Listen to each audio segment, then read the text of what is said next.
This image is inspired by the rocky cliffs of Te Rai o Kohi, or Kohi Point.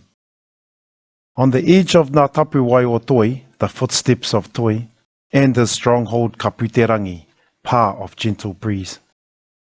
Te Rai o Kohi is known for its beautiful scenic walk that includes past sites of major historical significance, native forest, and an abundance of native species.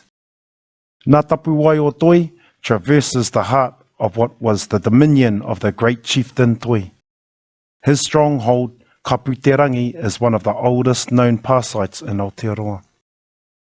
The white triangles represent the teeth and jaws of the shark, and the red trim acknowledges the ground track around the bays.